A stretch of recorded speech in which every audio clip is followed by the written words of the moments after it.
55, 55 और 95 हर उम्र के अफराद के लिए यकसा मुफीद मुफाद आम्मा का अलमबरदार। जरूर सब्सक्राइब करें, लाइक करें, शेयर करें और बेल आइकॉन प्रेस करें। Rabbani the scholar YouTube channel. बच्चों की कहानी है, उन्वान है जिन्नात की बेटी। शहजादी दुर्राना काफ़ी बड़ी हो गई थी, मगर खेल तमाशे में लगी रहती थी। बादशाह की इकलौती बेटी थी, इसलिए वो चाहता था कि दुर्राना सल्तनत के कामों में ध्यान दे, मगर वो बाप की नसीहत को इस कान से सुनकर उस कान से उड़ा देती थी। वो अपनी सहेलियों के साथ बाग में खेलती रहती थी। उसकी सहेलियाँ हर मामले में चालाक थीं, मगर चालाकी शहजादी को छू कर नहीं गुजरी थी।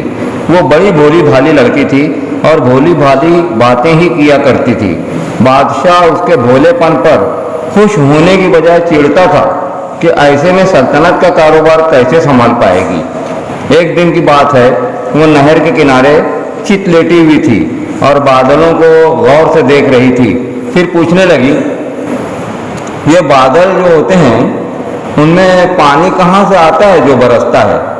उसकी सहेलियों में से एक कहने लगी, शहजादी साहिबा, जब सूरज की तेज किरणें समुंदर पर पड़ती हैं तो समुंदर का पानी भाप बनकर ऊपर उठता है। भाप की शक्ल में वो पानी बहुत ऊंचाई पर पहुंचता है। फिर पानी के वो तमाम अबखरात मिलकर बादल की शक्ल इख्तियार कर लेते हैं। हमने तो बहुत मरतबा समुंदर की सैर की है, समुंदर की हर चीज़ को हमने गौर से देखा है, मगर हमने कभी पानी को उठकर ऊपर जाते हुए नहीं देखा। शहजादी साहिबा, भाप की शक्ल में पानी ऊपर जाता रहता है, मगर जाता हुआ नजर नहीं आता, समझी? इसी तरह एक दफ़ा तुम कह रही थी कि जिन्नात दुनिया में होते हैं, वो यहाँ चलते फिरते रहते हैं मगर नजर नहीं आते। बहुत दिनों से हम सोच रहे हैं, हमें जिन्नात और उनकी बस्ती देखने का बड़ा शौक़ है। शहजादी का इतना कहना था कि एक अजीब तरह की खुशबू फिजा में महसूस हुई। शहजादी और उसकी सहेलियां उठकर हैरत से इधर उधर देखने लगी कि अचानक ये खुशबू कहाँ से फूट पड़ी है। फिर चंद ही लम्हों में वो तमाम लड़कियां अपनी अपनी जगह पर बेहोश होकर गिर पड़ी। थोड़ी देर के बाद जब वो होश में आईं तो उन्होंने देखा कि शहजादी उनमें नहीं है। ज़रा ही देर में वहाँ कोहराम मच गया कि शहजादी कहीं गायब हो गई है, शायद कोई उसे उठा ले गया है। लोग चारों तरफ दौड़ पड़े, दूर दूर तक होकर आए, मगर शहजादी का कहीं अता पता नहीं मिला। बादशाह और मलका सदमे से निढाल हो गए। सल्तनत के कामों में उनका दिल नहीं लगता था। शहजादी के गायब हो जाने का सदमा तो था ही, चंद दिनों में एक और मुसीबत ने आ घेरा। पड़ोस में एक बहुत बड़ी ताकतवर सल्तनत थी। वहाँ के हुक्मरान ने देखा कि यहाँ का बादशाह अपनी बेटी के सदमे से खुद ही मरा जा रहा है। ये तो उसकी सल्तनत हथियाने का अच्छा मौका है। बस उसने यहाँ की सल्तनत पर हमले की तैयारी कर ली। यहाँ की छोटी सी फौज और जंग का थोड़ा सा साजो सामान था, गोया चिड़िया और बाज का मुकाबला था। मगर कमज़ोर सल्तनत वाला ये बादशाह यानी शहजादी का बाप बड़ा बहादुर और हिम्मत वाला था। वो अपने थोड़े से सिपाहियों को लेकर पहले ही जंग के मैदान में पहुंच गया। वो अपने सिपाहियों की हिम्मत बढ़ाने की कोशिश कर रहा था। सुनो मेरे जांबाज साथियों, हालांकि एक बड़ी फौज से हमारा मुकाबला होने जा रहा है, लेकिन मुझे तुम लोगों की हिम्मत और बहादुरी पर भरोसा है। मैं जानता हूँ कि हम में का एक एक सिपाही दुश्मन के 10-10 आदमियों पर भारी है और आज हमारी आजमाइश का दिन है। दुश्मन ने हमें कमज़ोर समझकर हमारी खुददारी पर वार किया है। हमें इसका मुंह तोड़ जवाब देना है। हमें आर या पार की जंग लड़ना है और आज के इम्तिहान में पूरे उतरना है। मुझसे वादा करो कि तुम लोग महाज छोड़कर नहीं भागोगे। नहीं जहाँ पना, कुछ भी हो जाए, हम हरगिज जंग का मैदान छोड़कर नहीं भागेंगे।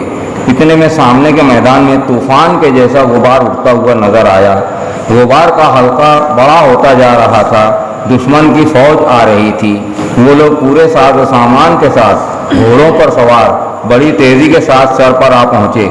अभी बादशाह उनके नरगे में घुस पड़ने वाला ही था कि उसने एक अजीब मंजर देखा। वो ये कि दुश्मन फौज के घोड़े सवार जो हमला करने के लिए आगे बढ़ते आ रहे हैं, घोड़े पर से उन सवारों को कोई उचक ले रहा है। आगे आने वाले वो फौजी आप ही आप खूब ऊंचाई तक उछल पड़ते हैं, यानी दरख्तों की फुनंग से भी ऊंचे। फिर वो उनकी ही फौज के पिछवाड़े जाकर गिरते हैं और गिरकर मर जाते हैं, गिरकर मरते जाते हैं।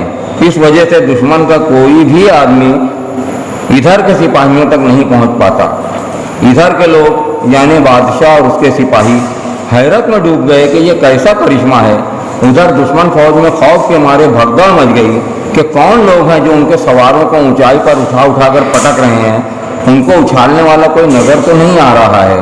इतने में उनके सिपह सालार की चीख सुनाई दी, भागो मत, हो न हो ये किसी जादूगर का कारनामा है, लेकिन हमें इस वक्त हिम्मत से काम लेना होगा।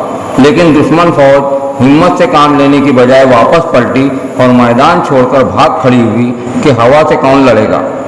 यहाँ का बादशाह उनके पीछे लपका, साथ में गरीब की मुट्ठी पर फौज भी दौड़ पड़ी। दुश्मनों को लगा जैसे भूतों ने पीछा पकड़ लिया है। फिर तो वो सरपट भागे और मुड़कर भी न देखा। दूसरे दिन बादशाह ने साफ कह दिया कि शहजादी है नहीं, हम फतेह का जश्न नहीं मनाएंगे। अलबत्ता वो दिन बादशाह के लिए ईद का दिन साबित हुआ। बादशाह महल के बाहर मैदान में एक चबूतरे पर बैठा हुआ था और कल के वाक़े पर गौर कर रहा था कि हींग लगी न फिटकिरी, रंग चोखा हो गया। जंग के मैदान में ऐसा क्यों कर हुआ? फिर भी उसे जंग जीतने की खुशी उतनी नहीं थी जितना बेटी का सदमा था। रह रह कर उसकी टीस उठ रही थी। इतने में खबर आई कि शहजादी साहिबा चली आ रही हैं। इस खबर के सुनते ही महल के सारे लोग दौड़कर बाहर आए। देखा कि शहजादी एक बड़े खूबसूरत रथ पर बैठकर चली आ रही है और रथ को जो शख्स हाँक रहा है मालूम होता है वो भी किसी मुल्क का बादशाह ही है। बस रथ पर यही दोनों दिखाई दे रहे थे। गरज वो मेहमान और शहजादी ये दोनों रथ पर से उतरे और महल की तरफ बढ़े। मेहमान ने बढ़कर बादशाह और मलका को सलाम किया और फिर कहना शुरू किया, दुर्राना के अब्बू यानी कि बादशाह सलामत।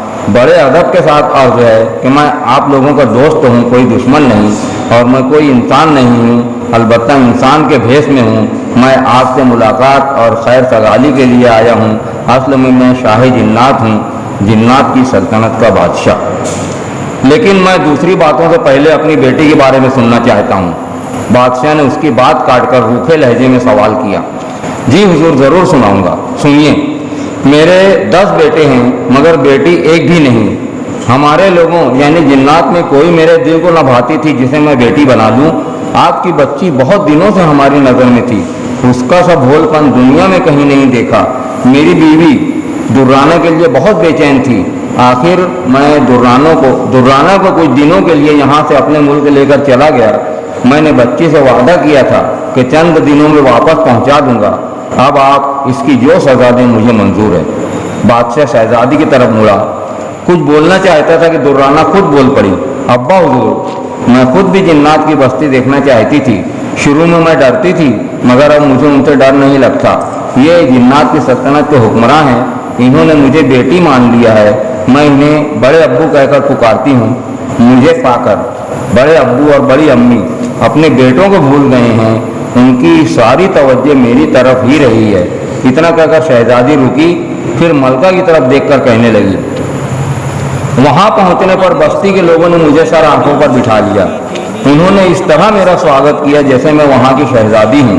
ऐसी आवभगत जैसे मैं बड़े अब्बू की ही नहीं, जिन्नात की पूरी बस्ती की बेटी हूँ। वहाँ के बाशिंदों ने मुझ पर फूलों और अशरफियों की बारिश कर दी। शहजादी थोड़ा रुकी, फिर कहने लगी, मुझे वहाँ कोई तकलीफ तो नहीं थी, बस इतना कि आपकी और अब्बा हुजूर की याद आती थी और मैं रो पड़ती थी। वरना देखा जाए तो जो लोग यहाँ मौजूद हैं उन तमाम लोगों का हम पर एहसान है। कौन तमाम लोग? बादशाह ने इधर उधर देखते हुए हैरत से पूछा। ये जो महल में और महल से बाहर दूर तलक सब इधर उधर खड़े बैठे हैं, शहजादी ने कहा। हैं? मुझे तो शायद जिन्नात के सिवा कोई नजर नहीं आ रहा है। बादशाह ने शहजादी से पूछा। यहाँ फिर शाह जिन्नात मुतवज्जह हुआ। उसने शहजादी को रोककर खुद कहना शुरू कर दिया, बादशाह सलामत, अभी तो नहीं, किसी और मौके पर मैं मेरे साथियों को हुक्म दूंगा, तब वो आपके हुजूर अपने असली रूप में जाहिर हो जाएंगे। अगर इस वक्त जाहिर होंगे तो यहाँ हंगामा मच जाएगा और बात رہ جائے گی، ابھی تو آپ انہیں اجل ہی رہنے دیجیے۔ اب شہزادی نے پھر کہنا شروع کیا، ہاں تو میں یہ کہہ رہی تھی کہ ان لوگوں کا ہم پر بڑا احسان ہے۔ وہ کیسے؟ بادشاہ نے پوچھا۔ مجھے معلوم ہوا ہے کہ اپنے یہاں پڑوسی ملک سے جنگ ہوئی ہے۔ ہاں جنگ تو ہونے والی تھی مگر نہیں ہوئی، وہ لوگ میدان چھوڑ کر بھاگ نکلے۔ ابا حضور، وہ میدان چھوڑ کر بھاگے نہیں، بھگا دیے گئے ہیں۔ اب پھر میں پوچھوں گا کہ وہ کیسے؟ جنگ کے میدان میں دشمن فوج کے سپاہیوں کو انہوں نے ہی اٹھا کر پٹکا ہے، اور یہ پٹکنے والے نظر نہیں آتے تھے، تب ہمارا دشمن بوکھلایا ہے اور میدان چھوڑ کر بھاگا ہے۔ جنات کو بڑی طاقت ہوتی ہے، وہ خوب اونچے اور لمبے بھی ہو جاتے ہیں۔ اچھا تو یہ بات تھی، اب ہماری سمجھ میں آئی، لیکن سوال یہ ہے کہ اس طرح ہماری مدد کرنے کی وجہ؟ اس سوال کے جواب میں پھر شاہ جنات بیچ میں بول اٹھا، واہ صاحب، آپ بھی کمال کا سوال کرتے ہیں۔ جب ہم نے درانا کو اپنی بیٹی مان لیا، ایسے میں کوئی ایرا غیرہ آئے اور اپنی طاقت کے دم پر ہماری بیٹی کی سلطنت ہتھیا لے، ہم یہ زیادتی کیسے برداشت کر سکتے ہیں؟ شاہ جنات کا بیان پر جنگ کا منظر آنکھوں کے سامنے پھرنے لگا۔ بادشاہ اسے یاد کر کے ہنس پڑا اور کہنے لگا، حالانکہ کل ہی کی بات ہے مگر خواب کی طرح یاد آ رہا ہے دشمن کی کیسی درگت ہوئی تھی۔ دوسری بات یہ کہ جب ہماری بیٹی ہی آپ لوگوں سے خوش ہے تو بیٹی کی خوشی میں ہماری بھی خوشی ہے، ورنہ ہم آپ کو معاف نہیں کرتے۔ رہ گئی جنگ میں مدد کرنے کی بات، تو اس معاملے میں ہم آپ کا اور آپ کے ساتھیوں کا دل کی گہرائیوں سے شکریہ ادا کرتے ہیں، اور درانا چونکہ اب آپ کی بھی بیٹی ہے، لہذا اس سے ملنے جلنے کے لیے آنے جانے کی آپ کو اجازت ہے۔ بادشاہ کی زبان سے یہ بات نکلنے کی دیر تھی کہ وہاں پھر ایک عجیب منظر دیکھنے کو ملا۔ فضا میں آپ اشرفیوں کی بارش ہونے لگی، اور ذرا دیر میں محل کے میدان میں اشرفیوں کا ایک بڑا سا انبار لگ گیا۔ اتنا مال تھا کہ بادشاہ اس کی مدد سے دشمن فوج سے 10 گنا بڑی فوج تیار کر سکتا تھا۔ عجیب نظارہ تھا جسے دیکھ کر ملکہ اور بادشاہ کی آنکھیں پھٹ پڑیں۔ شاہ جنات کہنے لگا، یہ اس بات کی خوشی میں کہ آپ نے اپنی زبان سے درانا کو ہماری بیٹی تسلیم کر لیا ہے۔ اب ہمیں جانے کی اجازت دیجیے، بہت کام پڑے ہیں۔ اس کے بعد میں درانا کی بڑی امی کو لے کر آؤں گا۔ اتنا کہہ کر شاہ جنات وہاں سے رخصت ہو گیا۔ جنات کی بیٹی اس عنوان سے اپنی تخلیق پیش کر رہے تھے محترم عبد المجید ماسٹر صاحب۔ اس پر جو صاحبان بھی تبصرہ کرنا چاہیں انہیں اجازت ہے کہ وہ اس طرف سے آ کر مائک پر اپنا تبصرہ پیش کر سکتے ہیں۔ اور ساتھ ہی ایک مرتبہ پھر میں اعلان کروں گا کہ آپ جس ڈیسک پر بیٹھے ہوئے ہیں اس پر نمبرات درج ہیں، وہ نمبر آپ کے ہاتھوں سے کونیوں سے مٹنے نہ پائے، اس کا تھوڑا سا خیال رکھتے ہوئے ایک ڈیسک پر ایک بیٹھے۔ سر کی ہر کہانی کی طرح اس کہانی میں بھی فرت آفرینی کا عنصر کافی نمایاں ہے۔ میں سر کو دلی مبارکباد پیش کرتا ہوں۔ اہل ذوق کا مجمع ہے، اور جو کہانی ابھی پیش کی گئی شروع سے آپ کی کہانیوں کے قائل رہے ہیں، چاہے کردار نگاری ہو یا منظر نگاری، بڑے خوب انداز میں بیان کی جاتی ہے۔ اور جو محاوروں کا امتزاج تھا وہ کافی خوب تھا کہ اگر چھوٹے بچے بھی پڑھے تو وہ محاوروں کو سیکھ سکتے ہیں۔ لیکن مجھ کو ایک چیز تھوڑی سی گرا گزر رہی تھی، وہ شاید میرا مطالعہ کم ہو، اس لیے اہل ذوق کا مجمع ہے۔ میں چاہوں گا کہ میرے استاد محترم بھی یہاں موجود ہیں تو رہنمائی کریں کہ وہ کہانی کا عنوان تھا جنات کی بیٹی۔ تو جنات میں سمجھ رہا ہوں کہ وہ جمع ہے، جمع کا صیغہ ہے، اور اگر وہ صحیح ہوتا تو وہ کچھ اس طریقے سے ہوتا کہ جن کی بیٹی۔ اور کئی جگہ یہ لفظ مشتعمل ملا کہ جنات، اور ایک جگہ شاید میری سماعت کمزور ہے تو وہاں جناتوں بھی وہ جمیع الجمع ہو گیا تھا۔ اگر وہ اس طریقے سے کریکٹ ہو جائے تو ماشاءاللہ کہانی بہت اچھی تھی۔ میں اپنی جانب سے مبارکباد پیش کرتا ہوں۔ جی سر،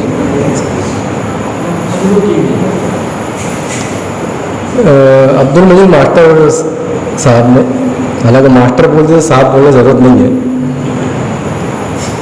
انہوں نے اپنی اس کہانی میں جنوں کو پیش کیا ہے، اور ان کے مکالمے اور انسانوں کے مکالمے مطلب کوئی فرق نظر نہیں آتا، اور دو بادشاہ ایک دوسرے مخاطب ہیں، ایسا لگ رہا ہے کہ ہم عام آدمی بات کر رہے ہیں، ان میں کوئی رکھ رکھاؤ نہیں ہے، کچھ نہیں، ایسا لگتا ہے بالکل عام سے سادہ ذہن کے لوگ آپس میں باتیں کر رہے ہیں۔ اور وہ دردانہ کے ابو، یہ کون بادشاہ بولے گا بادشاہ کو؟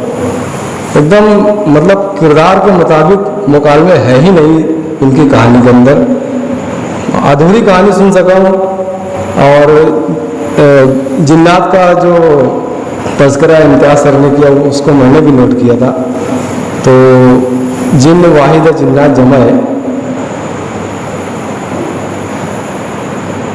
अब पूरी कहानी सुनने से इसलिए बात भी पूरी नहीं कर सकूँगा, मुझको ये 2 चीज़ खटकी थी इसलिए मैं माइक तक आया। बहुत शुक्रिया। अदारे नसरी अदब की माहाना अदबी नशिस्त में आए हुए तमाम ही हाज़रीन का इस्तकबाल करता हूँ। और अभी अभी मुझको इत्तला मिली कि मुंबई शहर से मुश्ताक सर जो है यहाँ पर मुश्ताक ज़ुबैर सर जो है वो यहाँ पर तशरीफ़ लाए हुए हैं। मैं आपसे इल्तिमास करता हूँ कि सर आप यहाँ पर तशरीफ़ लाएं और मैं हमारे सदर साहब से इल्तिमास करता हूँ कि गुल पेश करके आप उनका इस्तकबाल करें।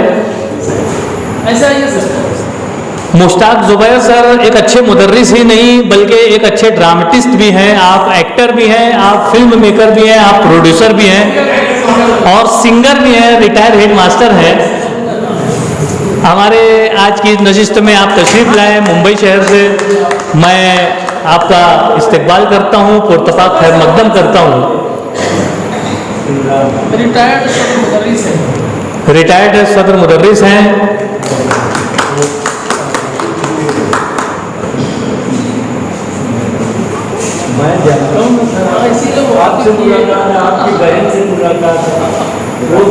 इसी के साथ साथ हमारी अपनी नशिस्त में मुंबई के एक फ़ाल मुदर्रिस इमरान अमीन सर भी मौजूद हैं। मैं एक मतलब फिर ज़हमत दूंगा हमारे सदर साहब को और इमरान सर से गुजारिश करता हूं कि लॉकडाउन की वजह से जो है हमारे इस नशिस्त में मुंबई के भी शुरका जो है वो यहाँ पर तशरीफ़ रखते हैं। मैं सबका इस्तकबाल करता हूँ। आज हमारे इम्तियाज़ रफ़ीक सर भी काफ़ी दिनों बाद आए हैं। हमारे डॉक्टर मुख्तार सर जो है वो काफ़ी दिनों के बाद यहाँ पर तशरीफ़ लाए हैं। मैं इन तमाम हज़रात का इस्तकबाल करता हूँ।